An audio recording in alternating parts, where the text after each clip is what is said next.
अगर वेक्टर पढ़ने चले तो भाई उसका एक जुड़वा भाई भी है, उसके बारे में पता करना पड़ेगा पहले। उसका क्या नाम है? उसका नाम है स्केलर, और स्केलर का ही जुड़वा भाई है वेक्टर। तो अगर हमें वेक्टर क्वांटिटीज के बारे में जानना है तो पहले स्केलर के बारे में जानना जरूरी है। अब स्केलर क्या चीज है? स्केलर किसी भी तरह की न्यूमेरिकल वैल्यू को बोलते हैं। जैसे कि मैंने आपसे कहा 3, तो 3 एक स्केलर क्वांटिटी है। फिर इसी तरह से अगर मैं कहूं कि भाई वेक्टर क्वांटिटी क्या होती है या उसको डिनोट कैसे करते हैं, किसी वेरिएबल से डिनोट करते हैं जिसके ऊपर एक एरो लगा होता है। एरो सिर्फ ये शो करता है कि हम किसी वेक्टर क्वांटिटी को शो कर रहे हैं। जैसे कि मान लीजिए कि आपने किसी दूरी को तय किया अपने स्कूटर से, तो दूरी तय हुई मान ले 5 किलोमीटर। मान लेना वो जो 5 है ना वो मैग्नीट्यूड कहलाएगा, लेकिन उस 5 किलोमीटर को तय करके आप पहुंचे कहां पर, अगर आपको ये पता ही नहीं है कि 5 किलोमीटर तय तो करना है आपको अपने स्कूटर पे, लेकिन जाना कहां है ये नहीं पता, बस स्कूटर पे बैठ के 5 किलोमीटर तय कर लिया, तो याद रखना वो 5 किलोमीटर मैग्नीट्यूड ही होगा।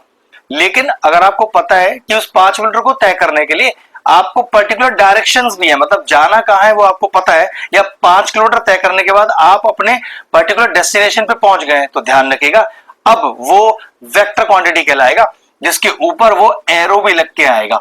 एरो ये शो करता है कि आपके पास मैग्नीट्यूड साथ साथ डायरेक्शन भी है। मैथमेटिकली क्वेश्चन करते समय इसका कोई मतलब नहीं होगा, लेकिन एरो अगर लग रहा है वो क्यों लग रहा है, वो सिर्फ ये शो करता है कि हम जिन क्वांटिटीज को यहां पढ़ेंगे उसमें मैग्नीट्यूड भी है और डायरेक्शन भी है। अब चलते हैं आगे। अब ध्यान से देखो जरा, क्या इसके बारे में जानते हो? एक्स एक्सिस और ये वाई एक्सिस, हाँ बिल्कुल। तो भाई जेड एक्सिस कैसा होता है? जेड एक्सिस तो ऐसा होता है, लेकिन ये तो बोर्ड है ना, 2D फिगर है, तो मैं इस जेड को आपको ऐसे तो दिखा नहीं सकता, तो फिर कॉपी पे दिखाया कैसे जाता है? इसको इस तरह से दिखाया जाता है, जेड एक्सिस। तो ध्यान रखना जो एक्स एक्सिस होता है उसका वेक्टर कंपोनेंट आई होता है, जो वाई होता है उसका वेक्टर कंपोनेंट जे होता है, और जो z होता है उसका वेक्टर कंपोनेंट k होता है। मतलब आप कहीं पर भी इसे चेक करोगे और i j k लिखा होगा तो समझ जाएंगे हम कि भाई i x का वेक्टर कंपोनेंट है, j y का वेक्टर कंपोनेंट है और k z का वेक्टर कंपोनेंट है। तो मैं अगर किसी वेक्टर को a से डिनोट कर रहा हूं तो वो वेक्टर एक्चुअल में डिनोट कैसे होगा? वो होगा vector a is equal to x i y j plus z k. ये है पूरा वेक्टर रिप्रेजेंटेशन जिसमें x के साथ उसका वेक्टर कंपोनेंट, y के साथ उसका वेक्टर कंपोनेंट और z के साथ उसका वेक्टर कंपोनेंट। अब ये बेसिक क्लियर हुआ, आगे चलते हैं। मान लीजिए वेक्टर को एक्चुअल में पढ़ते कैसे हैं या वेक्टर को ऐसे डिनोट कैसे करते हैं। हम किसी ओरिजिन पे खड़े हैं ओ पर, ठीक है, और ध्यान रखो हम कहां तक गए? ए पॉइंट तक, एरो पर ध्यान रखना। और फिर ए से हम कहां गए? बी पॉइंट तक, एरो पर ध्यान रखना, ठीक है। ओ से गए ए से गए बी, तो रिजल्टेंट ऑफ द वेक्टर क्या होगा? रिजल्ट मतलब फाइनल आंसर क्या होगा? तो याद रखना फाइनल आंसर होगा ए से लेके बी, एरो पर ध्यान रखना। तो देखो जरा कैसे लिखा जाएगा। ओ से लेके ए तो ओ ए वेक्टर प्लस ए से लेके बी तो A B vector is equal to, क्योंकि रिजल्टेंट है ना वो, तो ओ बी वेक्टर। अब जब मैं आपसे बोलूं कि भाई यहां से जरा ए बी वेक्टर का वैल्यू निकाल दो, तो ए बी वेक्टर कैसे लिखा जाएगा? ध्यान से देखो, ओ बी माइनस का ओ ए। तो जब भी ए बी वेक्टर होगा तो आप हमेशा उसे कैसे लिखोगे? ओ बी माइनस ओ ए। अब क्वेश्चन अराइज होता है कि सर ए बी में ओ कहां से आ गया? तो हमेशा ध्यान रखना जो दूरी होता है ना वो ओरिजिन से ही नापा जाता है। तो what is the value of vector A B? तो लिखने का तरीका ओ बी माइनस ओ ए। बोलते क्या है? ओ बी माइनस ओ ए को बोलने का तरीका है कि position vector of B minus position vector of A. इस तरह से एक वेक्टर डिनोट होता है। चलो एक एग्जांपल और भी ले लेते हैं। जैसे मान लो मुझे डिनोट करना है पी क्यू वेक्टर, तो याद रखना इसे लिखोगे ओ क्यू माइनस का ओपी, और पढ़ोगे कैसे? इसे पढ़ोगे position vector of Q minus position vector of P. इस तरह से वेक्टर को डिनोट किया जाता है। जिसमें PQ वेक्टर बोलते समय आप जब OQ माइनस OP लिखोगे तो कंफ्यूज मत हो ना कि ये O कहां से आया, क्योंकि दूरी तो याद रखो इस फिगर के हिसाब से दूरी हमेशा ओरिजिन से नापी जाती है, और AB वेक्टर का वैल्यू आया इस तरह से था जिसमें लिखा क्या जाता है OB माइनस OA। अब सोचो फिगर आपके पास आया एग्जाम में और उन्होंने क्या किया, इस एरो में थोड़ा चेंजेस कर दिया। वो देखो किस तरह से उन्होंने इस एरो को रिवर्स बना के दिया। तो पहले आप अपने बेसिक नियम पर जाना, वो क्या कि भाई ओरिजिन से स्टार्ट करके ए पर पहुंचेंगे, तो ये क्या हो गया OA वेक्टर, ए से स्टार्ट करके बी पे पहुंचेंगे तो भाई प्लस AB वेक्टर। लेकिन दिक्कत है AB वेक्टर का एरो तो उल्टा है, तो याद रखना ये AB नहीं होगा, ये माइनस ऑफ AB वेक्टर हो जाएगा, विच इज इक्वल टू हमेशा OB वेक्टर। तो OB वेक्टर का एरो भी ठीक है, तो भाई ये OB वेक्टर हो गया। अब देखो इसको लिखा कैसे जाएगा, OA वेक्टर माइनस का AB vector is equal to OB vector. अब मैं रिजल्टेंट, अब मैं AB वेक्टर यहां से कैसे निकाल लूं, AB माइनस वाले को उधर ले आता हूं, OB वाले को उधर ले आता हूं, तो OA वेक्टर माइनस का OB vector is equal to AB vector. तो ध्यान रखना इस फिगर के हिसाब से वेक्टर AB का लिखा, वेक्टर AB को कैसे लिखा जा सकता है, OA माइनस OB, मतलब position vector of A minus position vector of B, क्योंकि इस बार यहां पर एरो उल्टा दिया हुआ था। अब आते हैं अपने पहले क्वेश्चन पे। देखिए क्वेश्चन क्या कह रहा है कि let O be the origin, let O be the origin, तो पक्की बात है इसके कोऑर्डिनेट क्या होंगे 0 0 और 0, and P is any point, P is any point और जिसके कोऑर्डिनेट क्या दिए हैं -4, 3। अब दिक्कत है यहां मैं तीनों कोऑर्डिनेट लिख रहा हूं, यहां दो कोऑर्डिनेट, क्योंकि क्वेश्चन में O के कोऑर्डिनेट दिए नहीं है और P के कोऑर्डिनेट दिए हैं। P में सिर्फ दो ही कोऑर्डिनेट है x और y, तो पक्की बात है यहां पर ये O गायब हो जाएगा, क्योंकि यहां पर जो क्वेश्चन है वो दो एक्सेस की फॉर्म में आया है, x एक्सिस और y एक्सिस। इसका जो z एक्सिस है, मतलब इसका जो 3D वाला पार्ट है वो क्वेश्चन में मिसिंग है। Be a point on the x y plane, पहले ही कह रहा है कि ये एक्स वाई प्लेन है तो इसमें जेड प्लेन नहीं है, तो इसमें तीसरा कोऑर्डिनेट नहीं है। कह रहा है express OP vector in terms of I and J, OP vector denote कर रहा है आई और जे की फॉर्म में। तो बड़ा आसान है, देखो क्या कर सकते हैं, ये हो गया x1 y1, ये हो गया x2 y2। अब मुझे तो ओपी वेक्टर चाहिए ना, याद रखना AB वेक्टर नहीं चाहिए, ओपी वेक्टर चाहिए, पोजीशन वेक्टर ही चाहिए। तो ओपी वेक्टर को कैसे लिखा जाता है, x2 minus x1 i plus y2 minus y1 j। और ये मैंने आपको शुरू में बताया था कि x एक्सिस का पोजीशन वेक्टर i होता है और y एक्सिस का पोजीशन वेक्टर j होता है। तो करो जरा x2 माइनस x1, तो -4 -0 -4 i प्लस 3 -0 3 j। तो ये लीजिए आ गया मेरे पास ओपी वेक्टर। क्वेश्चन में आगे क्या कह रहा है, ऑल्सो फाइंड ओपी वेक्टर का मॉड। अब व्हाट इज मॉड, किसी वेक्टर का अगर हमें मॉड निकालना है तो इसका मतलब होता है अंडर रूट ऑफ आई के कोफिशिएंट का स्क्वायर प्लस जे के कोफिशिएंट का स्क्वायर, इसी को मॉड बोलते हैं आप। तो अंडर रूट ऑफ ये हो गया 16 प्लस 9 जो कि हो गया 25 इज इक्वल टू 5। ध्यान रखना प्लस माइनस 5 मत लिख देना, क्योंकि ओपी मॉड का मतलब है कि एक पॉजिटिव वैल्यू आएगा। 5 यूनिट्स आ गया। If the position vector of A, if the position vector of A point, देखना है बोर्ड पर पॉइंट क्या दिया हुआ है, ये देखना है वेक्टर ऐसा तो नहीं लिखा हुआ, पॉइंट जैसी कोई चीज नहीं, अगर वेक्टर फॉर्म में लिख रहा हूं तो ये 12y प्लस nj हो गया, ठीक है, is 13। If the position vector of A of a point this is 13, find the value of n. What is this position vector of A? नहीं तो ये 13 क्या है, हाँ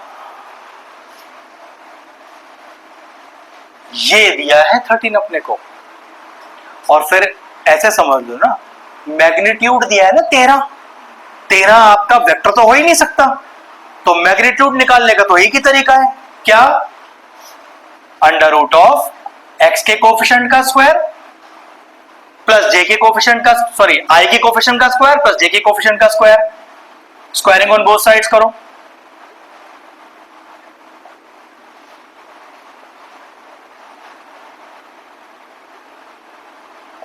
25 बचेगा क्या? लेकिन भैया n तो आपका प्लस माइनस हो सकता है। हाँ भाई, वो तो x और y की वैल्यू है, वो कोई दूरी थोड़ी ना डिनोट कर रहा है। तो फाइनल हमें क्या निकाल, find the value of n, therefore the value of n is plus minus 5। तो ध्यान रखना, लाइन में, क्वेश्चन की लाइन में कंफ्यूजिंग है कि भैया 13 क्या है। तो भाई 13 सोचो क्या है, शुरू में इसलिए बताया था ना, 13 तो एक मैग्नीट्यूड है। बोर्ड पे देखो सब, 13 तो एक मैग्नीट्यूड है। तो भाई वेक्टर अगर आपके पास है तो मैग्नीट्यूड निकालना आपको आता है, आपने उस मैग्नीट्यूड की वैल्यू 13 रख दी। फिर मैग्नीट्यूड क्या होता है, अंडर रूट ऑफ आई के कोफिशिएंट का स्क्वायर प्लस जे के कोफिशिएंट का स्क्वायर। सॉल्व किया, एन का वैल्यू आ गया, खत्म कहानी। कोई क्वेश्चन में कहीं नहीं लिखा है कि वो 13 क्या चीज है, ठीक है, वो आपको पता होना चाहिए। Find the scalar and the vector component of the vector with initial point. क्या मान लो इनिशियल को a मान लो, फर्क ही नहीं पड़ता, कुछ भी नहीं, क्योंकि o मत मानना, o तो मैं ओरिजिन को लेता जिसके कोऑर्डिनेट 0 0 होते हैं। तो भाई इनिशियल को आप a मानो, और देखो पॉइंट क्या दिए हैं, 2 1। ना बोर्ड पे देखना,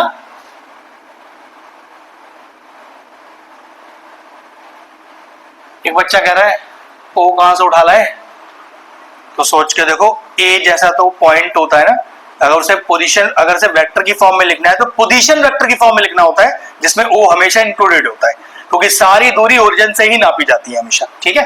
और दूसरा पॉइंट क्या है अपने पास, -5,7। तो भाई ये क्या दिया हुआ है, और हमसे क्या मांग रहा है, find the scalar and the vector component of a vector. अब सोचो, अगर आपके पास उसके पोजीशन वेक्टर OA और OB है, तो वेक्टर कौन है फिर आपका, AB। इसलिए वो शुरू का बेसिक सिखाना जरूरी है कि OA और OB से वेक्टर कौन बनेगा, AB बनेगा, जिसे आप लिखोगे क्या एक्चुअल में, OB माइनस OA, ठीक है। तो what is your OB, minus का 5i प्लस का 7j माइनस ऑफ, ठीक, कितना आ गया, माइनस का 7i प्लस का 6j। अब चेक करो जरा, फाइंड क्या करना है, स्केलर और वेक्टर कंपोनेंट। ये तो वेक्टर है, कैसे लिखेंगे, स्केलर कंपोनेंट कैसे लिखेंगे, वेक्टर कंपोनेंट, फिनिश कहानी। ये हम 2D के लिए सीख रहे हैं, भाई 3D के लिए भी हो सकता है। एक नया चीज है, एक इक्वेशन दी है, सुनो सब, एक इक्वेशन दी है। अभी हम यहां वेक्टर की बात नहीं कर रहे, एक स्ट्रेट लाइन की बात करते हैं।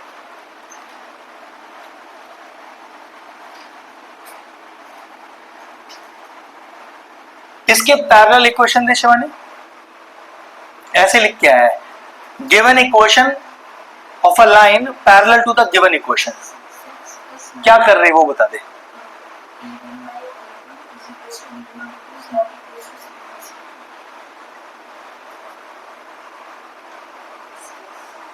कुछ सही है, कुछ गलत है।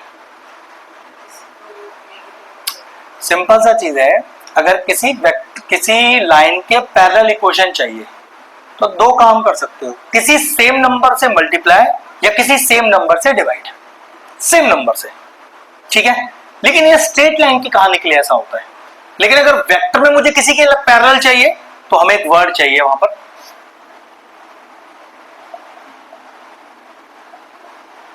पहले उसका यूनिट वेक्टर चाहिए आपको। वेक्टर में ऐसे हम किसी टर्म से मल्टीप्लाई नहीं कर सकते उठा के से, क्योंकि दिक्कत है, टर्म का मल्टीप्लिकेशन मैग्नीट्यूड होता है, वेक्टर नहीं होता है। आपको वेक्टर पैरेलल बनाना है तो उसके लिए क्या करना है, तो आपको पहले भैया उसके लिए यूनिट वेक्टर फाइंड कर दो एक। अब भैया यूनिट वेक्टर कैसे फाइंड करते हैं, इसका फॉर्मूला है सीधा, देखो कैसे। Unit vector is denoted by n cap. आपने जैसे ही एन कैप लिखा कहीं पर, तो ये मुझे बताने की जरूरत नहीं है ना आपको पूछने की भैया क्या कर रहे हो, यूनिट वेक्टर निकाल रहे हो आप। इसका डायरेक्ट फॉर्मूला क्या है, जिस वेक्टर को निकाल रहे हो वो अपॉन में उसका मॉड। तो जो यूनिट वेक्टर होता है वो गिवन वेक्टर के हमेशा पैरेलल होता है। अगला क्वेश्चन पढ़ना। क्या कोई एक ऐसा वेक्टर चाहिए जो गिवन वेक्टर के पैरेलल हो? भैया आगे ना एक मैग्नीट्यूड जैसा वर्ड भी लिखा हुआ है ना, वो बाद में चेक करेंगे उसे। पहले ये चेक करो कि मुझे वेक्टर के पैरेलल कोई वेक्टर चाहिए। क्वेश्चन लिखा है find a vector of magnitude 5, ये बाद में देखना मैग्नीट्यूड 5, इसकी कहानी अभी शुरू में नहीं है। Find a vector which is parallel to किसके? 2i माइनस जे के। तो इसके पैरेलल वेक्टर ढूंढने के लिए आपको इसका यूनिट वेक्टर निकालना पड़ेगा। जैसे किसी स्ट्रेट लाइन में पैरेलल लाइन ढूंढने के लिए किसी टर्म से मल्टीप्लाई कर देते हैं सीधा, लेकिन वो किसी मैग्नीट्यूड से मल्टीप्लाई करते हैं जो कि स्केलर क्वांटिटी है। वेक्टर में ऐसा नहीं कर सकते आप उसको। पहले अब वेक्टर वाले केस में पैरेलल प्रूफ करने के लिए वेक्टर यूनिट वेक्टर निकालना पड़ेगा। तो चलो वही निकालते हैं। तो लिखा कैसे कि let n cap be the unit vector. तो इसका यूनिट वेक्टर कितना आया? 2i माइनस का j होल अपॉन i के कोफिशिएंट का स्क्वायर प्लस j के कोफिशिएंट का स्क्वायर, 4 प्लस 1 5। बोर्ड पे देखो साहब, क्या वो वेक्टर आ गया? और इस वेक्टर का क्या चाहिए? मैग्नीट्यूड 5।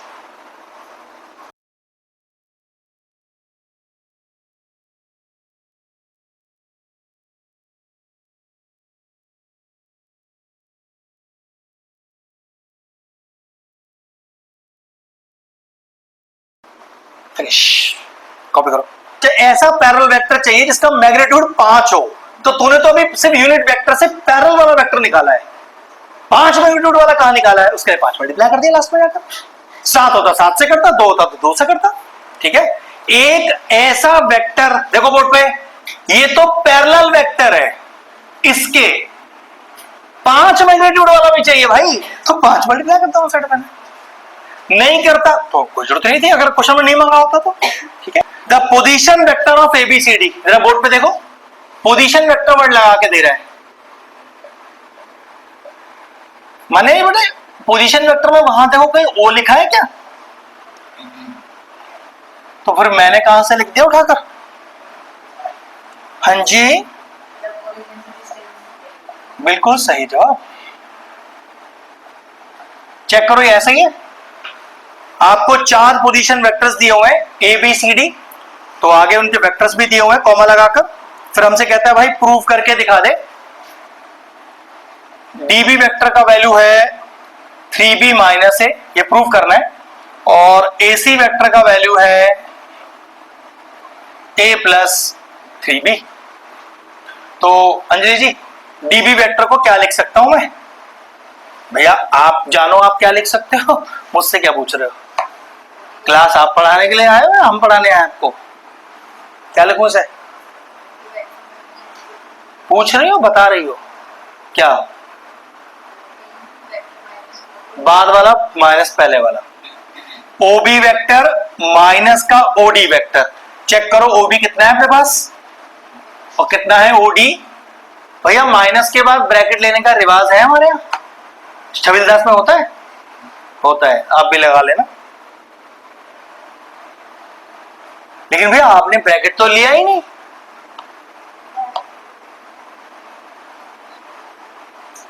चेक करो मैच हो गया क्या? चलो दूसरा खुद निकाल के दो मुझे फटाफट से। इसे कॉपी कर लो और एसी निकाल के दे दो, ओसी माइनस ओ ए लिखकर। माइनस का ध्यान रखना, ये आप जो एरो लगा रहे हो सिर्फ बी पर लगाओ, 3 पर नहीं। ठीक है, मतलब वो एरो मैग्नीट्यूड वाली वैल्यू पे ना दिखाई दे। ठीक है, ध्यान रखना उसे। ये बात को तो समझ, मतलब ये समझदारी की चीज है। अपन 2a लिख रहे हैं और एरो इतना बड़ा लगाया कि वो 2 पे होता हुआ गया ना, 2 पे नहीं जाएगा, सिर्फ a पे आएगा। वो 2 तो मैग्नीट्यूड है उसका।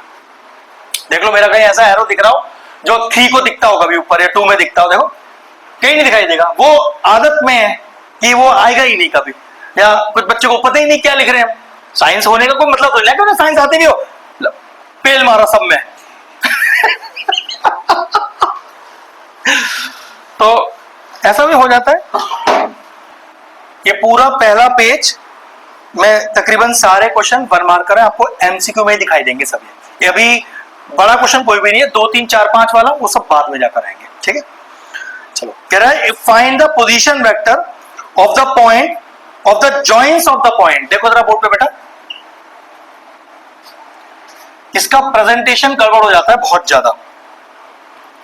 एक ऐसा पॉइंट निकालिए जिसका पोजीशन वेक्टर ए और बी पॉइंट का पोजीशन के वेक्टर के डिवाइड करता हो इन द रेशियो। अब प्रॉब्लम ये है जब हम पॉइंट लिखते हैं तो एबीसी की फॉर्म में लिखते हैं, लेकिन पोजीशन वेक्टर तो ओ ए ओ बी ओ सी की फॉर्म में लिखते हैं। वहां तो मैं लिख नहीं सकता, तो वहां तो मैंने ऐसे ही छोड़ दिया, लेकिन देखो आंसर कैसे लिखा जाएगा। सेक्शन फॉर्मूला तो पढ़ा है अपन ने, तो सबसे पहले मैं इसको कैसे सेक्शन फॉर्मूला डिवाइड कर रहा हूं। देखो वहां 2 केस में डिवाइड किया हुआ है क्वेश्चन में, एक बार एक्सटर्नली एक बार इंटरनली। तो पहले इंटरनली बताता हूं कैसे लिखोगे, देखो बोर्ड पे जरा।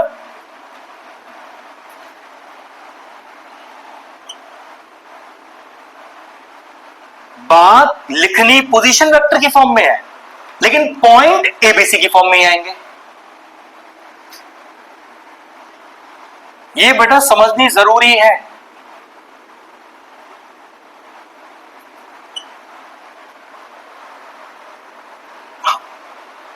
फिनिश हो गया। कितना आंसर आया? ओ ए। क्या है हमारे पास? ओ ए पॉइंट है, कहां गया? हाँ है ना, पहले वाला। तो एक तरह से मुझे ओ ए कितना दिया हुआ है, चेक करो, स्टेप चेक करो। और ओ बी कितना दिया हुआ है, देखो। तो क्या लिख दूं?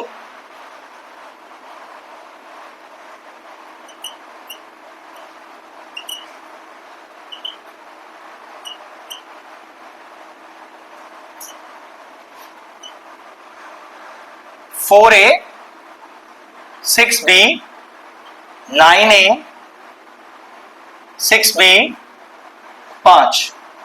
कितना आ गया मेरा पोजीशन वेक्टर सी? जब वो सी ए बी को इंटरनली डिवाइड करा इन द रेशियो 3:2 में, तो ये फाइनल आंसर आया 13A माइनस का 12B अपॉन 5। फिनिश। और यही वर्ड अगर इंटरनली की जगह मैं किसको सॉल्व कर रहा होता, तो बस बेटा यहां माइनस आ गया होता, और कोई चेंज नहीं है। समझ में आ गया? एक्सटर्नली का लॉजिकली मतलब यह होता है कि the point C does not lie on the line A B, बाहर से कहीं से उसे डिवाइड कर रहा है। मतलब कोई पॉइंट सी यहां पर है जो ए बी को एक्सटर्नली डिवाइड कर रहा है, बस इतना अंतर होता है। फॉर्मूले में माइनस का फर्क पड़ता है, अदरवाइज बिल्कुल सेम है। तो एक्सटर्नली लिखकर माइनस लगा के सॉल्व कर दो। चलो फटाफट से जल्दी। छोटे छोटे 1 मार्कर क्वेश्चन है बेटा। ये कुछ पूछ रहे हैं, समझ नहीं आया तो पूछ सकते हो। चलिए क्वेश्चन नंबर 8 पर आइए। 3 वेक्टर आपको दिए हुए हैं, उन्हें कोलिनियर प्रूफ करना है। प्रकृति कैसे करेंगे बेटा कोलिनियरिटी?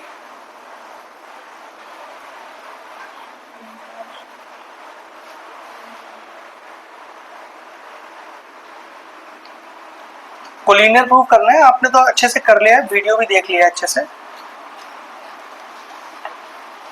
उसमें कोलिनियरिटी नहीं बताया होगा उन्होंने, बताया ना? तो वो समझा। तो कब से बोलने लग गए ऐसा? जब से मेरे पास मोबाइल आया है तो भूल जाती है। 10th तो कभी भूली नहीं आज तक। 10th तो तुझे पहले से पहले याद होता था कुछ, अभी कैसे बोल रही है? कोलिनियरिटी में तीनों वेक्टर के बीच में किसी भी तरह का रिलेशनशिप कोलिनियर बताता है।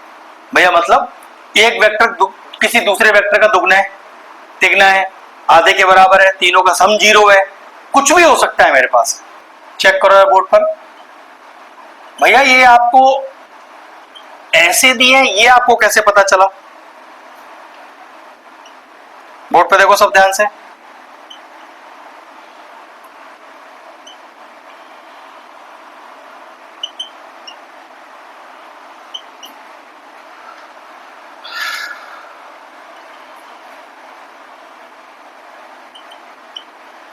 तीन वेक्टर है मेरे पास, ओ ए ओ बी ओ सी। सबसे पहले मैं क्या निकालूंगा, ए बी, वो कैसे निकलेगा, ओ बी माइनस ओ ए।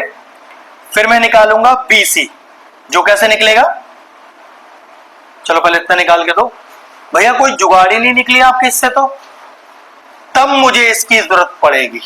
हो सकता है मेरा जुगाड़, मेरा काम इसी दो से ही हो जाए। चलो पहले करो इतना।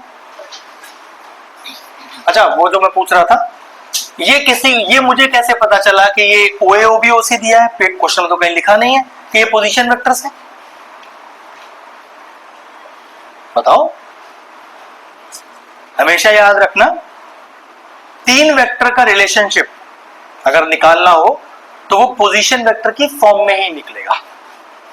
तीन वेक्टर अगर दो होते ना, सिर्फ दो, तो इनमें पहले से ही कोई रिलेशनशिप होता। तीन के लिए आपको पोजीशन वेक्टर ही निकालना है इसमें। चलो पहले कॉपी करो और मुझे बताओ ओ बी माइनस ओ ए कितना आ रहा है और ओ सी माइनस ओ बी कितना आ रहा है, फटाफट से कैलकुलेट करके बता दो।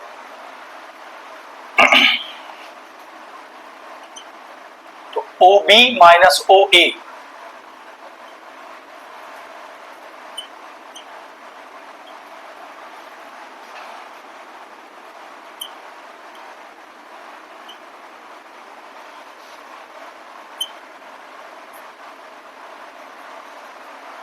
ये क्या कर दिया, ए बी सी ना,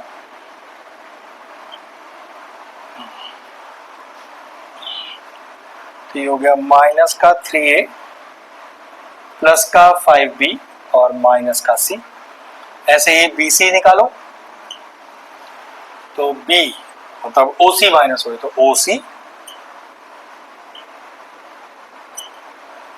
माइनस का ओ बी, तो प्लस 2a माइनस का 3b और माइनस का 2c। ये कितना आ गया, माइनस 6a प्लस का 10b माइनस का 2c।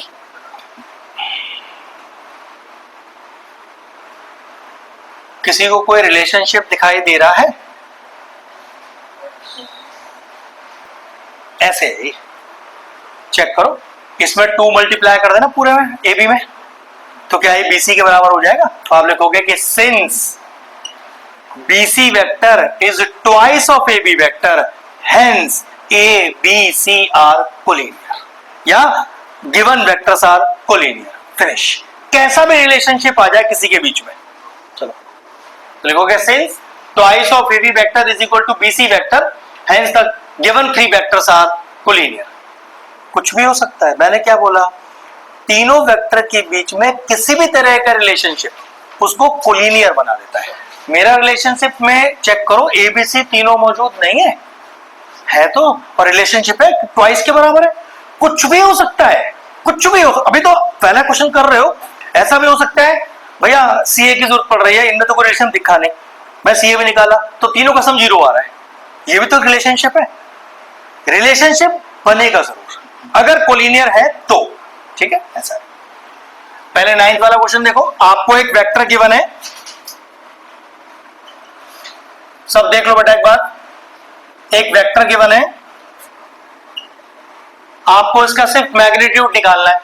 तो मैग्नीट्यूड क्या बोलता है बेटा, मॉड लगाया पहले, और इसको कैसे लिखा मैंने, अंडर रूट ऑफ आई के कोफिशिएंट का स्क्वायर प्लस जे के कोफिशिएंट का स्क्वायर प्लस के कोफिशिएंट का स्क्वायर। तो 9 प्लस 4 प्लस 36, ये हो गया 40 और 49, मैग्नीट्यूड आ गया 7, खत्म कहानी। फिर क्वेश्चन नंबर 10 में हमें एक यूनिट वेक्टर निकालना है इस वेक्टर के अलोंग,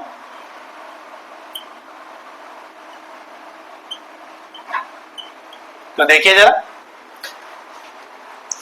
तो let n cap be the unit vector, तो n कैप का फॉर्मूला डालेंगे, वेक्टर अपॉन उसका मॉड,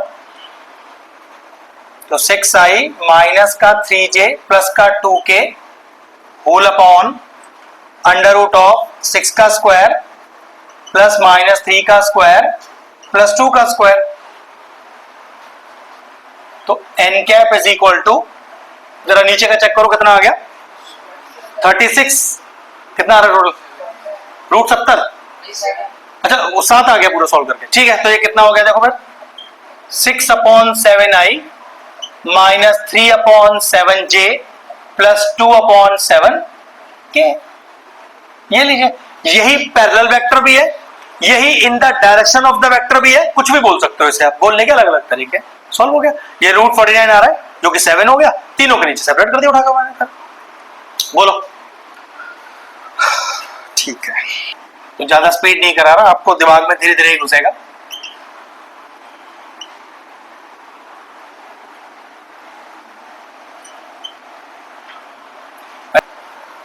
शिवानी गिरी भैया औकात में रहो, हमारे औकात क्या देख के बात करो।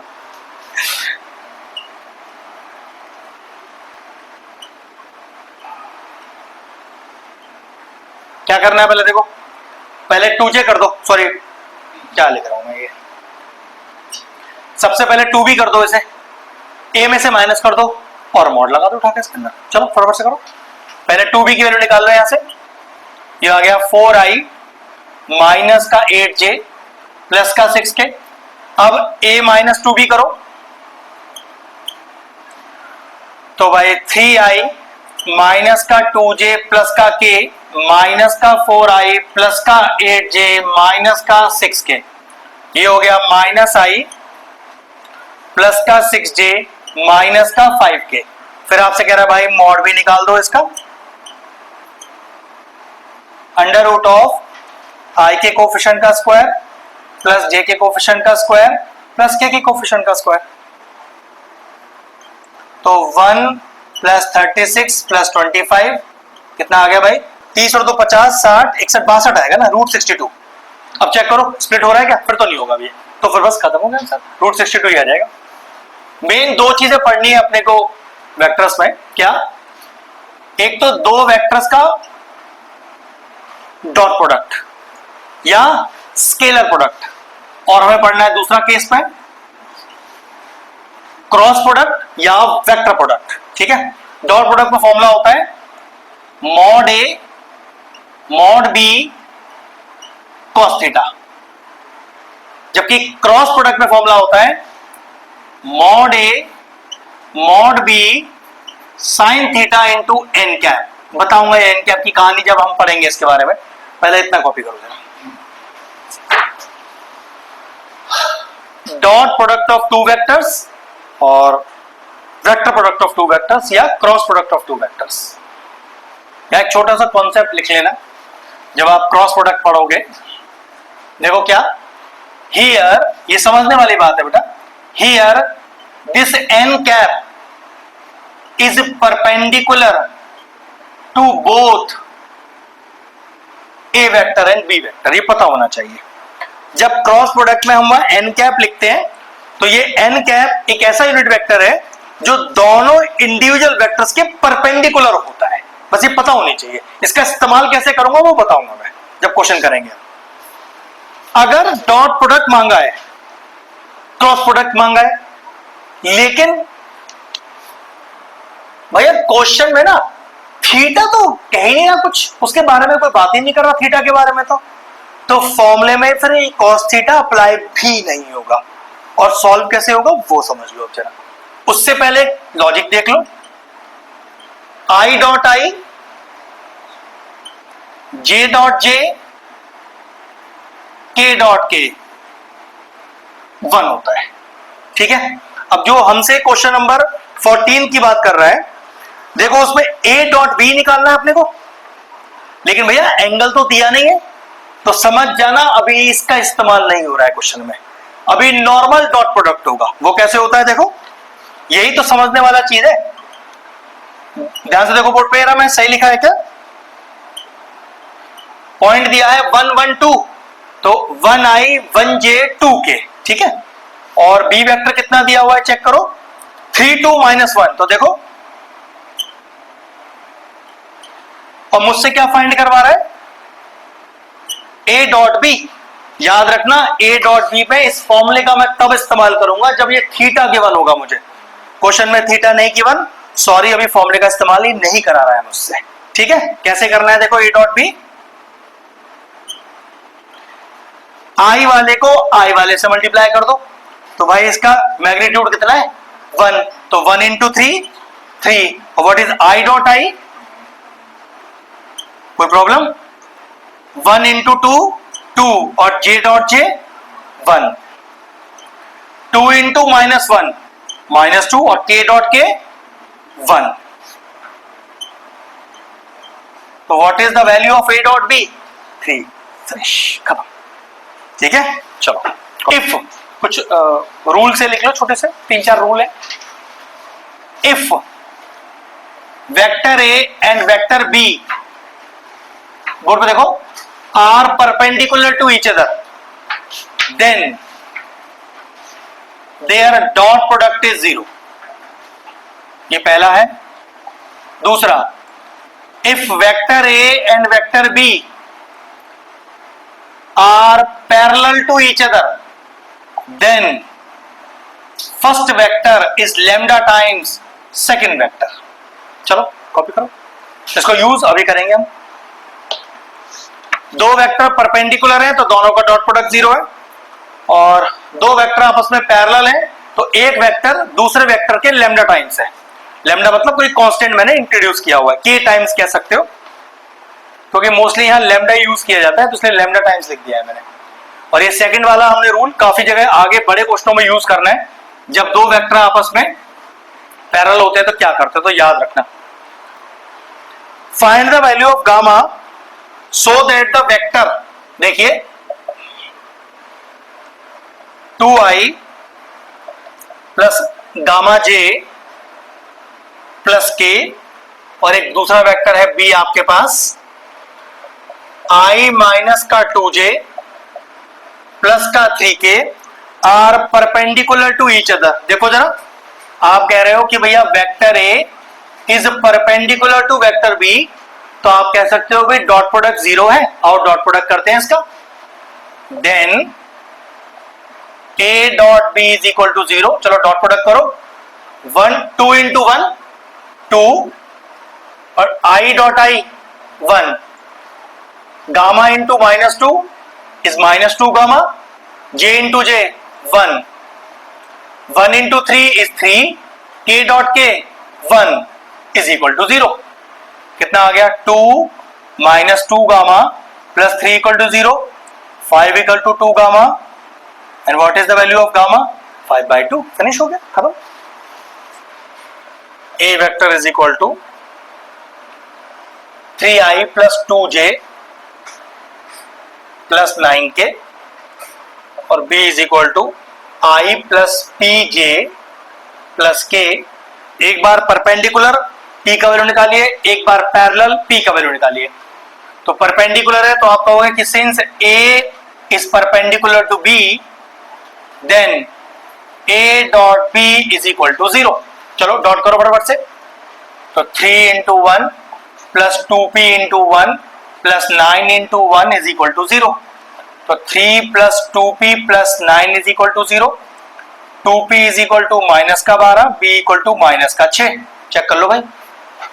अब एक बार पैरेलल वाले केस के लिए फाइंड करने वाली बात, तो लिखोगे कि since a vector is parallel to b vector, then a is equal to lambda times of b। तो देखो a कितना है, लैम्डा टाइम्स ऑफ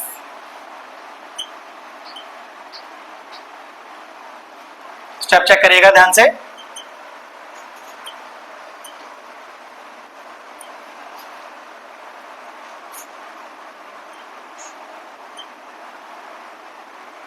क्या मैं i से i का कोफिशिएंट कंपेयर कर लूं, j से j का कोफिशिएंट कंपेयर कर लूं, k से k का कोफिशिएंट कंपेयर कर लूं, तो लैम्डा की वैल्यू कितनी आ गई, i वाले i से, फिर j वाले से कंपेयर करो, लैम्डा निकाल ही चुका हूं। लेकिन देखो भैया एक लैम्डा 9 भी आ रहा है आपके पास, जब लैम्डा की वैल्यू 3 है तब p का वैल्यू 2/3 है, लेकिन जब लैम्डा की वैल्यू 9 है तब देखो p का वैल्यू कितना आएगा। तो ध्यान रखना आपके पास यहाँ p की 2 वैल्यू होंगी, क्योंकि यहाँ लैम्डा की 2 वैल्यूज है आपके पास। बात समझ में आ गया, बस कॉपी कर दो। चलिए नया टॉपिक आ गया, एंगल निकालना है। और कौन सा आ गया, एंगल के लिए देखो मैंने अभी डॉट और क्रॉस के दो फॉर्मुलेस लिखवाए थे आपको, उसमें साइन थीटा और कॉस थीटा था, उसमें वो थीटा अटक रहा है ना, और थीटा ही तो एंगल होता है अपना। तो चलो फिर वहीं से फॉर्मूला निकलेगा।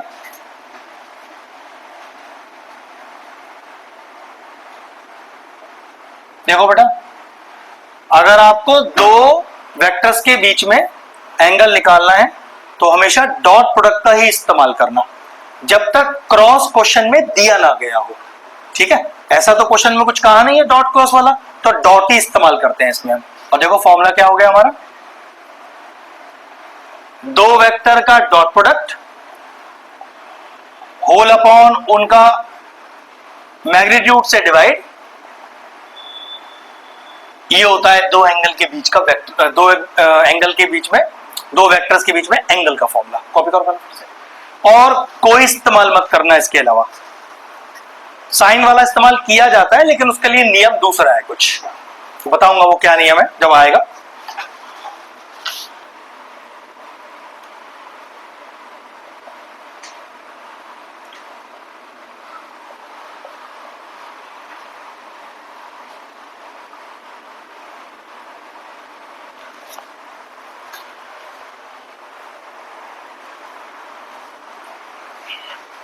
पहले ए डॉट बी निकाल लो, तो यह 1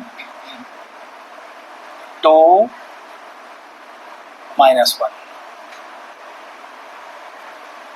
बेटा बहुत आराम से और ध्यान से करना, 1 मार्कर क्वेश्चन भी कितनी बार गलत हो जाते हैं बच्चों से जल्दबाजी के चक्कर में, इसलिए आराम से।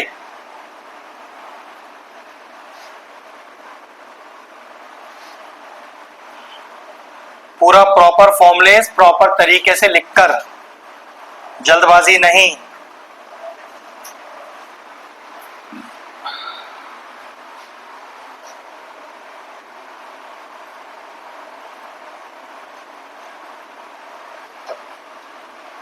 देखो ना, पहले स्टेप समझ लो एक बार। ठीक है भैया, कॉस थीटा आया है, थीटा थोड़ी ना है आपका आंसर अभी।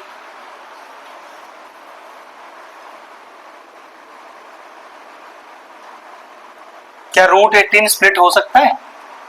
9 नहीं कैसे होगा ये, 9 to the 80, तो 9 तो हो गया, 3√3 तो 3√2 हो गया फिर ये, तो कितना होगा बेटा कॉस इनवर्स,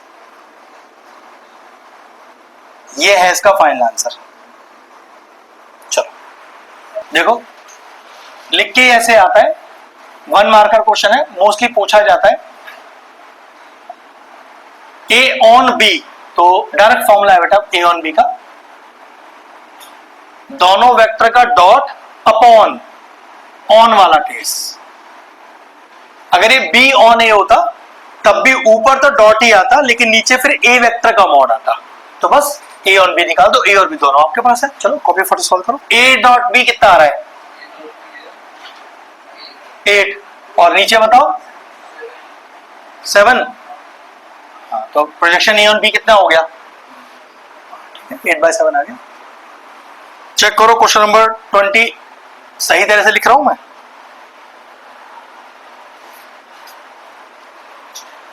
मुझे हल्का सा कॉन्सेप्ट याद दिलाना, एक बी वेक्टर भी अपने पास गिवन है और एक सी वेक्टर भी अपने पास गिवन है।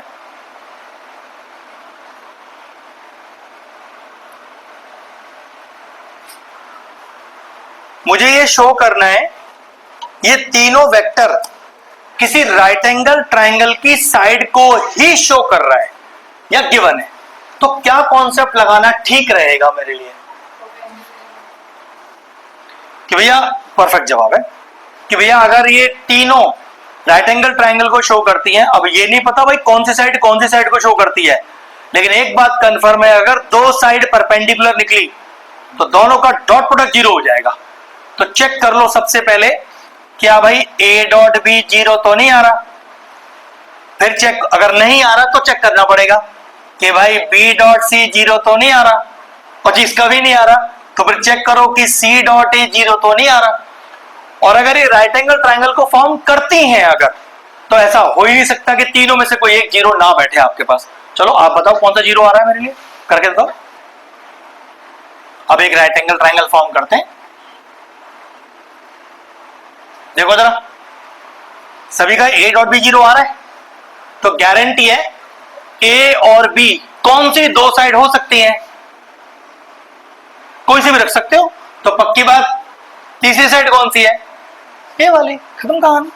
तो लिखोगे पहले आप अब एक ट्रायंगल बना लो फटाफट से।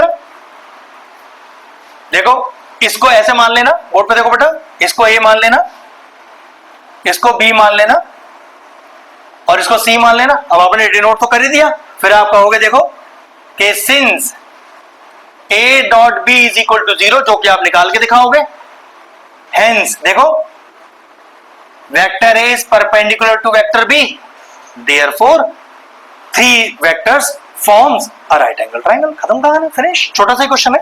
15 देखो क्या कह रहा है, dot product of a vector, उस वेक्टर को कुछ लेट कर लो, एम वेक्टर मान लेता हूं उसे, जिसको मैं क्या ले लूं, x i y j plus z के। इस वेक्टर का डॉट प्रोडक्ट तीन अलग अलग वेक्टर के साथ दिया हुआ है। देखो क्या, उस पहले वेक्टर को लेट कर लेते हैं जो क्वेश्चन में गिवन है,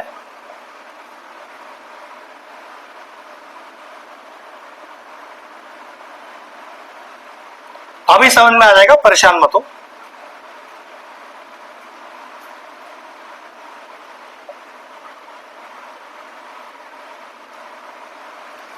वो कह रहा है एक वेक्टर का डॉट प्रोडक्ट इसके साथ इसके साथ इसके साथ दिया है मैंने आपको, आप मुझे वो वेक्टर लेट बता दो क्या लेट है।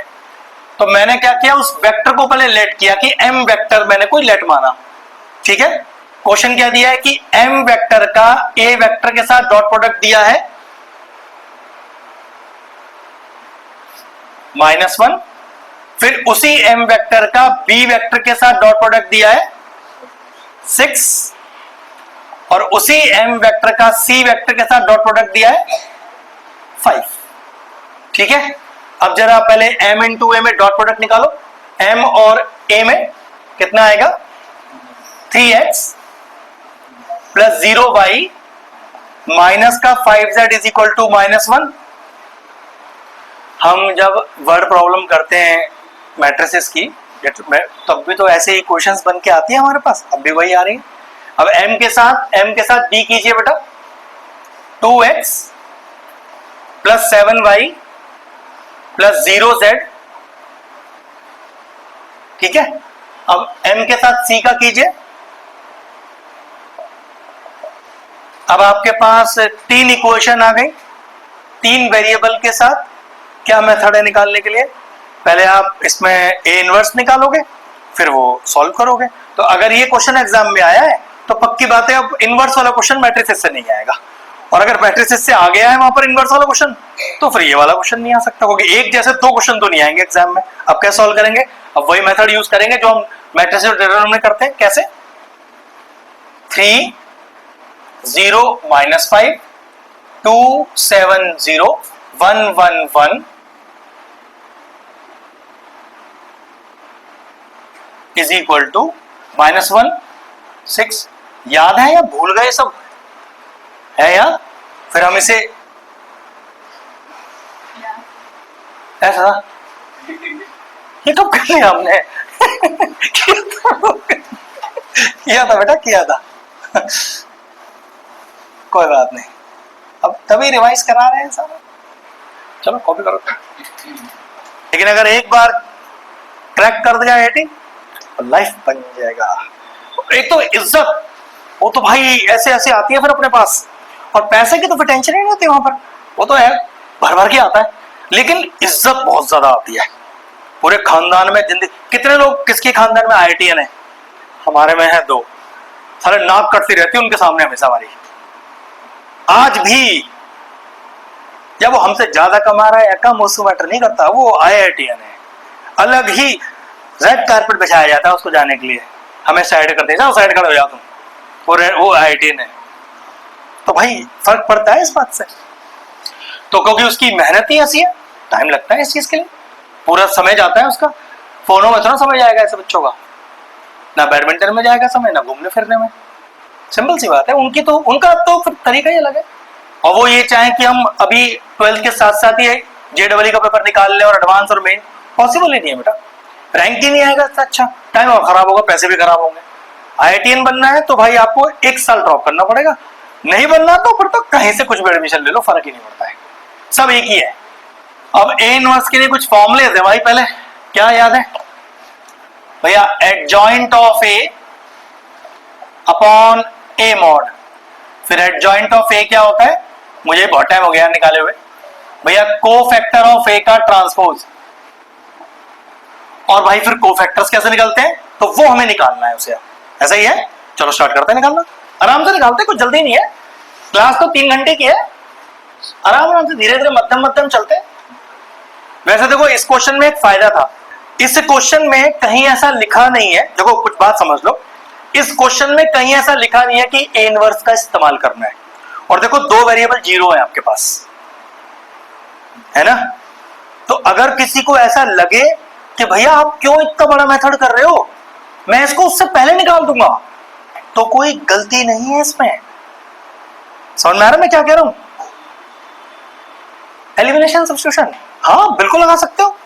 अगर देखो क्या होता है, 3 वेरिएबल हो और 3 इक्वेशन हो पूरी पूरी, तो फिर तब भी सब्स्टिट्यूशन लगा सकते हैं। यह लंबा हो जाएगा, कहां तक पहुंच जाएगा वो, इसलिए इस मेथड का इस्तेमाल करते हैं, सटीक आंसर आएगा एग्जैक्ट लास्ट में।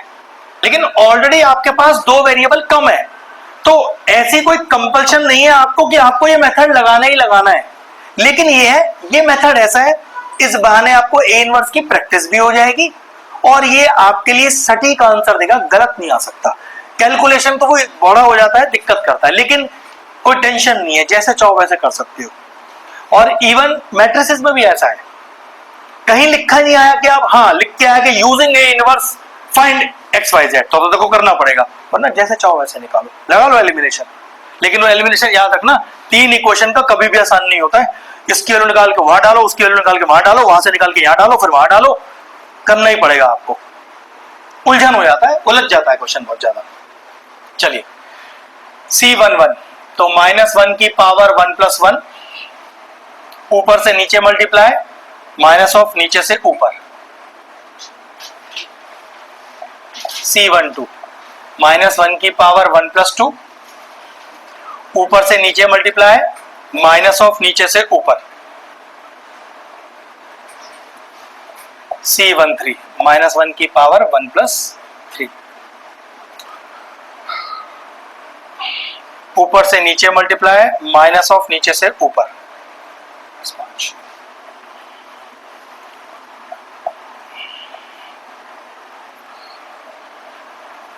0 माइनस ऑफ -5। आराम से करना, जल्दबाजी मत करना बिल्कुल भी, फालतू क्वेश्चन गलत हो जाएगा वरना। 3 + 5 8।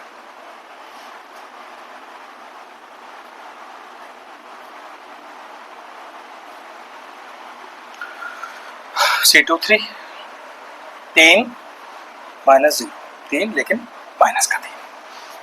C31,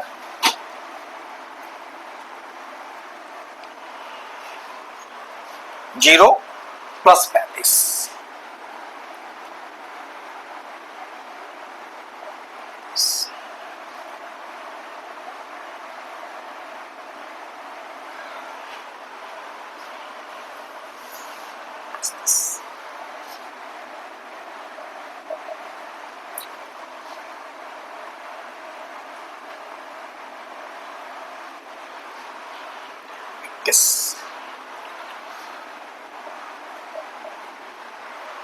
चेक कर लो भाई स्टेप।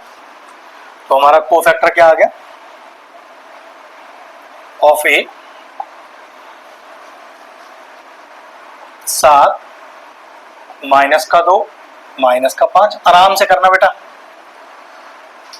माइनस का 5, 8, माइनस का 3, 35, भाई एक बार चेक कर लेना, क्रॉस चेक। एडजॉइंट निकालो, ट्रांसपोज करो इसका।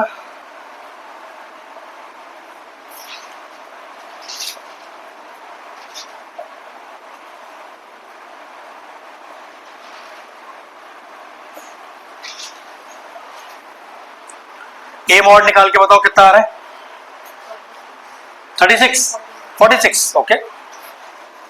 ए मॉड 46 आ रहा है भाई। अब ए इनवर्स आ गया अपने पास।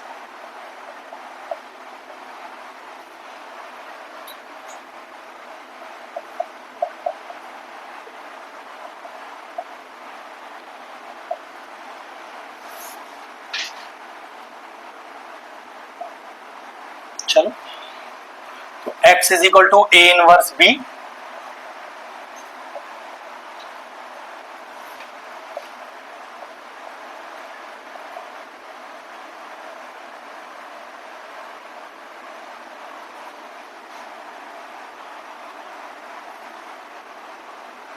चलिए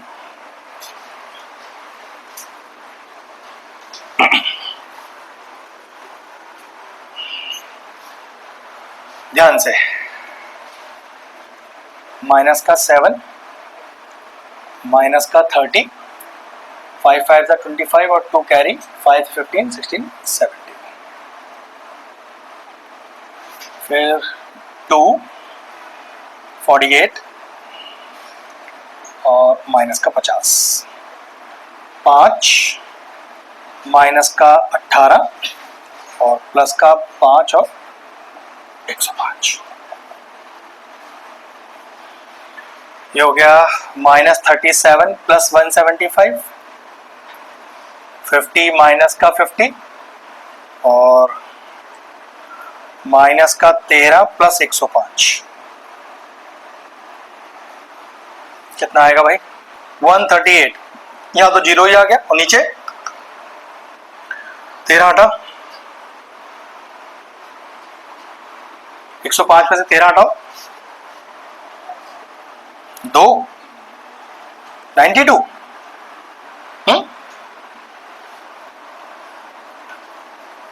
देखो कितने कितने टाइम्स जा रहे हैं। नीचे वाला 2 टाइम्स जा रहा है, ये 0, ये कितने टाइम्स जा रहा है? 3 टाइम्स, है ना? आ गया एक्स वाई जेड की वैल्यू, और ये एक्स वाई जेड ही हमारा वेक्टर एम था एक्चुअल में।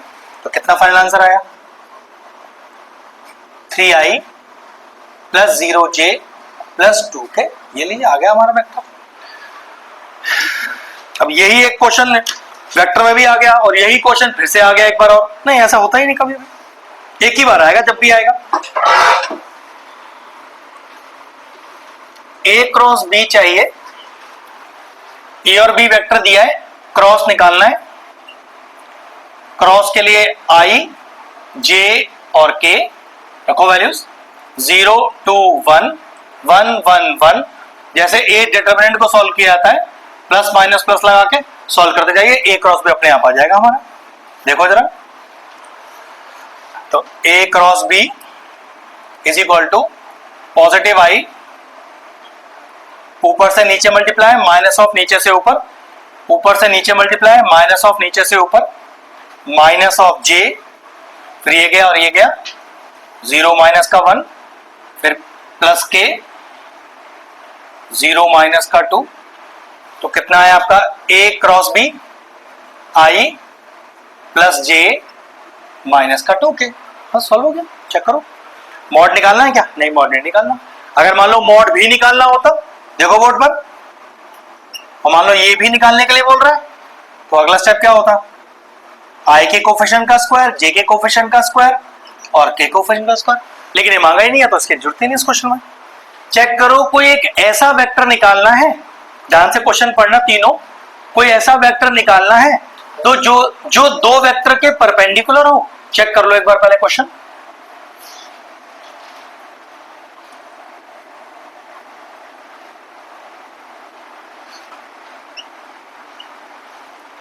चेक करो, ऐसा ही वेक्टर निकालना है। और इस पूरी क्वेश्चन में कौन है वो ऐसा जो ए और बी दोनों के परपेंडिकुलर है? N cap. तो याद रखना फॉर्मूला तो यहां से मैं नहीं निकालूंगा, लेकिन वो वेक्टर एन कैप है ये मुझे पता है, और उसका डायरेक्ट फॉर्मूला होता है a vector which is perpendicular to the two given vectors is a cross b upon a cross b का मॉड। ये है वो फॉर्मूला। जब एक ऐसा वेक्टर निकालना हो जो दो वेक्टर्स के परपेंडिकुलर हो तो डायरेक्टली फॉर्मूला चेप देना। इस फॉर्मूले से मैंने कोई काम धंधा नहीं किया है, ये तो फॉर्मूला इस्तेमाल ही तब होगा जब तक थीटा गिवन नहीं होगा। लेकिन वो एन कैप कौन था बस वो बताना था मुझे, इसलिए मैंने शुरू में आपको बोला था एन कैप कौन है। ये एक ऐसा वेक्टर है जो ए और बी के परपेंडिकुलर है और उसी की बात कर रहा है, तब फॉर्मूला ये लगता है इसमें। चलो पहले क्रॉस निकाल लो, फिर उस क्रॉस का ही मॉड निकाल दो और डिवाइड कर दो उठाकर इसके अंदर। वो फॉर्मूला तो अब इस्तेमाल हो ही नहीं है जब तक थीटा गिवन नहीं होगा। इस बार आपको क्वेश्चन कुछ इस फॉर्म में दिया है बेटा,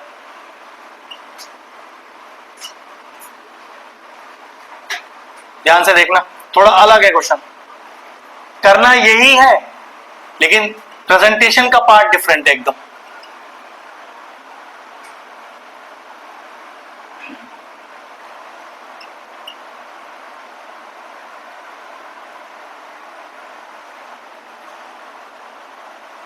स्टेप चेक करो, पहले इतना तो समझ में आ गया। परपेंडिकुलर टू टू वेक्टर्स ओए ओबी ओसी पोजीशन वेक्टर है, वेक्टर नहीं है ये, तो वेक्टर यहां कौन से होंगे वो देखो। अब यहां पर थोड़ा सा समझने वाला बात भी है, ध्यान से देखना। अगर ए बी और सी तीन पॉइंट है तो वेक्टर लेने के लिए आप साइक्लिक चल सकते हो। वो कैसे देखो, दो वेक्टर कौन कौन से हो सकते हैं, वो दो वेक्टर ए बी और क्रॉस को लगा दिया अभी, ए बी और ए सी हो सकते हैं। वो दो वेक्टर ए बी और बी सी हो सकते हैं। वो दो वेक्टर बी सी और सी ए हो सकते हैं। अगर बी सी है तो भाई वो सी ए ही बनेगा, याद रखना। बी ए मत लिख देना उठाकर गलती से भी, सी बी भी मत लिख देना उठाकर गलती से भी। हमेशा वेक्टर साइक्लिक चलता है, तो सबसे बेस्ट है या तो ये दो ले लो या फिर ये दो ले लो, इसकी भी जरूरत नहीं है, कोई से भी दो वेक्टर ले लो आपकी चॉइस के। फिर आपने लिखा कि let n cap be the perpendicular vector, जो दो वेक्टर के परपेंडिकुलर। अब आप लेट ले लो, आप कौन से दो वेक्टर मान रहे हो, फॉर्मूले में चेप दो उठाकर। मैं ऊपर वाले मान रहा हूं मान लो, तो हमारा जवाब क्या हो गया, दो वेक्टर का क्रॉस अपॉन दोनों वेक्टर का मॉड,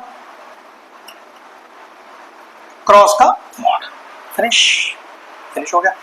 वहां पर ये वेक्टर आपको डायरेक्टली दिया हुआ था, यहां पहले पॉइंट्स गिवन थे, वहां से पोजीशन वेक्टर से वेक्टर फाइंड करना था, तब ये निकलेगा। अब ये ए बी यही वाला ए है और ए सी वही वाला बी है, लॉजिक सेम है। चलो स्टार्ट हो जाओ फटाफट से, पहले अपने ए बी और ए सी निकाल लो जल्दी से।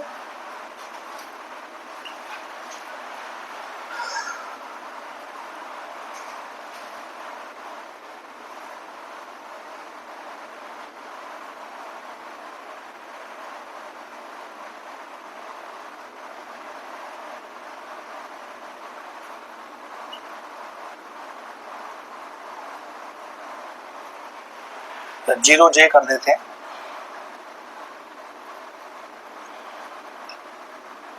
और ऐसे ही ए सी निकाल लो,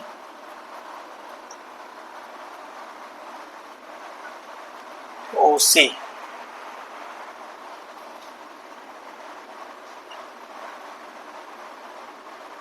माइनस का ओ ए,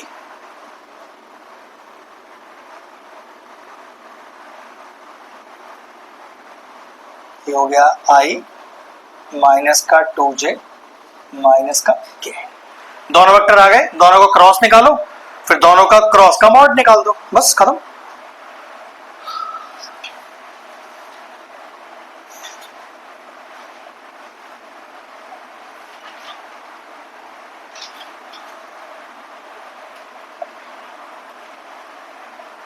और इधर आएगा 1 माइनस 2। चलो बताना कितना आ रहा है इसका क्रॉस सॉल्व करके, कितना आ रहा है cross, 10i plus 3j। Check कर लो भाई पहले आंसर, यही आ रहा है क्या? बोर्ड निकालते हैं इसका।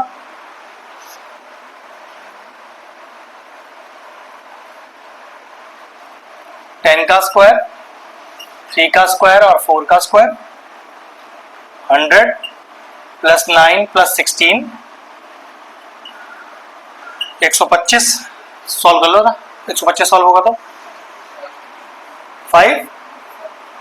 5 रूट 5, ठीक है 5 रूट 5। अब डिवाइड कर दो आंसर।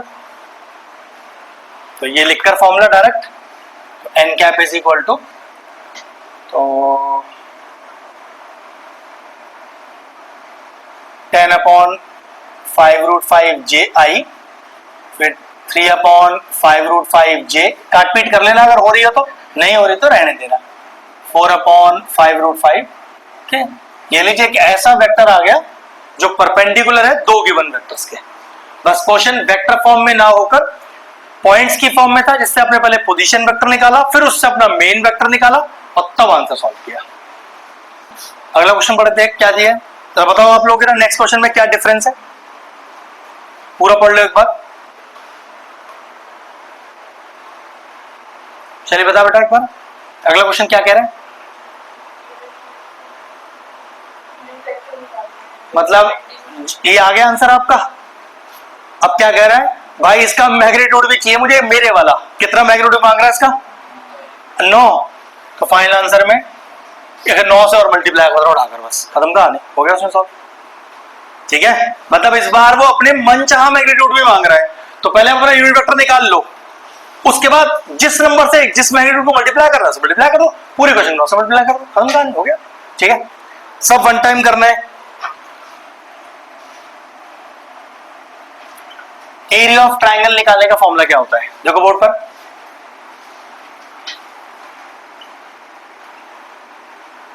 हाफ ए क्रॉस बी, कॉपी करते रहो।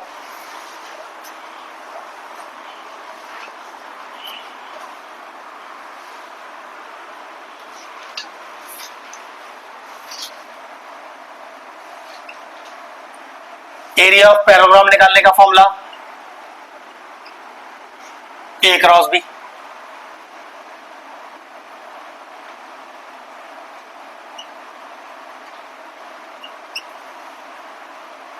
बोर्ड पे देखो क्या लिखा है मैंने।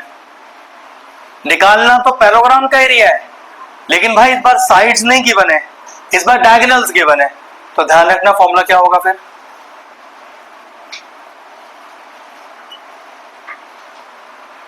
फ्री होगा। यहां ए और बी साइड्स को दिखा रही हैं, ए और बी साइड्स को दिखा रही हैं, ए और बी डायगोनल्स को दिखा रही हैं। ठीक है, ध्यान रखना। 9 देखो जरा,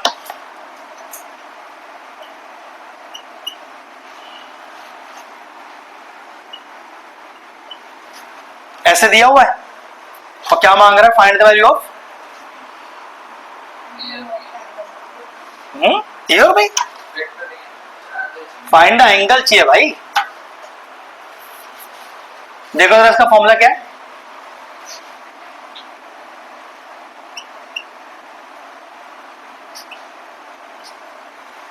ये तो है ए क्रॉस बी साइन थीटा, और इसका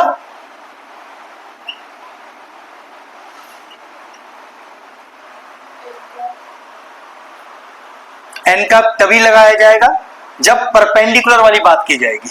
अगर परपेंडिकुलर वाली बात नहीं की गई तो यहां एन कैप को नहीं दिखाया जाएगा। ठीक है, बोर्ड पे देखो साहब,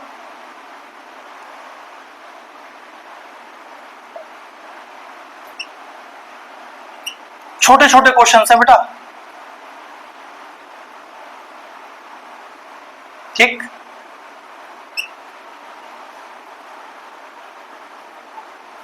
फिनिश हो गया। ऐसा फॉर्मूला है वो, ए डॉट बी का whole square plus A cross B का whole square is equal to, देखो मॉड ए क्या दिया हुआ है, मॉड बी क्या दिया हुआ है, ए डॉट बी क्या दिया हुआ है, और mod of A cross B क्या दिया हुआ है। चेक कर लो फटाफट से।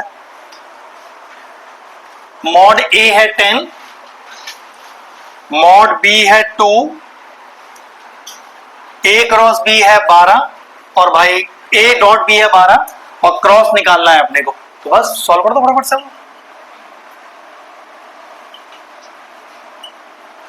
10 का स्क्वायर और 2 का स्क्वायर,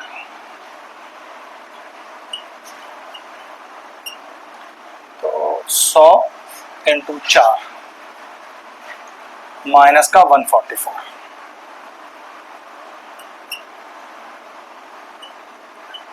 400 माइनस 144 कितना आएगा भाई? 10 में से 4 गया 6, 9 में से 4 गया हाँ 256, और 256 किसका स्क्वायर रूट बनेगा? 16 का, है ना? 16 का तो होता है आगे, तो ए क्रॉस भी आ गया, एक मॉड ऑफ ए क्रॉस भी आ गया 16। क्वेश्चन कह रहा है कि भाई दो वेक्टर आपस में बराबर हैं, आप मुझे एक्स और वाई का वैल्यू निकाल दीजिए। देखिए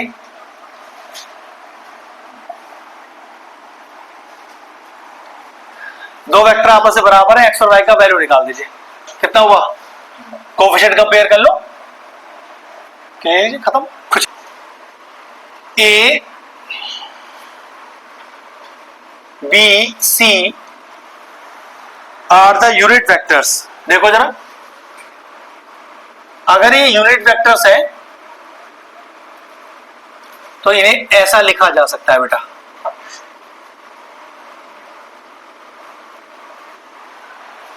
यूनिट का मतलब होता है 1, ठीक है? इनकी वैल्यू 1 है, मॉड लगाकर, ए लिखकर नहीं, मॉड के साथ एबीसी रखना, ठीक है? फिर हमसे कहता है एक रिलेशनशिप और हम आपको दे रहे हैं, ये 0 के बराबर है। ये बोर्ड में बहुत बार आया हुआ है क्वेश्चन, पेपर में भी दिख जाता है बच्चों का, 3 नंबर तक का क्वेश्चन है। आप हमें वैल्यू निकाल दीजिए, इसमें एक छोटी सी चीज सिखानी है बस, फिर तो आप मेरे ख्याल से इजीली सॉल्व भी कर पाओगे। ले बेटा चलो इसको यूज करते, चेक करो 2ab plus 2bc plus 2ca में 2 कॉमन आ जाए तो ab plus bc plus ca तो लिखा हुआ है वो, लेकिन भैया वो तब आता है जब a plus b plus c का होल स्क्वायर हो आपके पास, तो a square plus b square plus c square plus 2ab plus 2bc plus 2ca, 2 तो बाहर निकाल लेंगे हम, स्क्वायरिंग ऑन बोथ साइड्स करना है। ऐसे ही दिमाग चला सकते हो क्वेश्चनों में, ठीक? अब देखो मैं क्या करने वाला हूं, एक छोटी सी चीज जो मुझे यहां बतानी है, या हो सकता है आप मुझसे पूछ लो।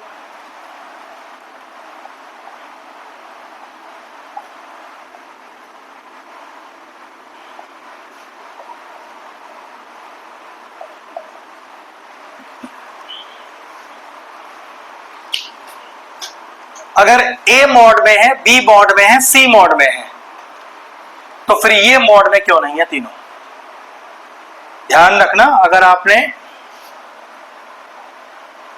ऐसे लिखा तो फिर ये cos थीटा लिखना जरूरी है आपका। अभी मैं तो बिना मॉड की वैल्यू चाहिए था ना, तो इसलिए ध्यान रखना, यहां पर ही मैं ऐसा कुछ डालूंगा नहीं, गलती से भी इसको ऐसे मत लिख देना या मॉड लगा के एक क्रॉस बी, तो ये गलत हो जाएगा क्वेश्चन आपका यहां पर, ठीक है? ये विदाउट मॉड ही आएगा। इन तीनों का वैल्यू आई थिंक 1 है मेरे पास, जिसका स्क्वायर भी 1 है, 2 कॉमन ले लिया,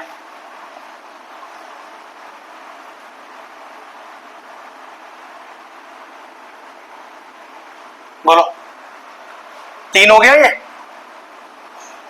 5 मत कर देना इसको, 3 है ये, 2 तो मल्टीप्लाई में बॉड मास लगेगा, उधर जाएगा फिर वो।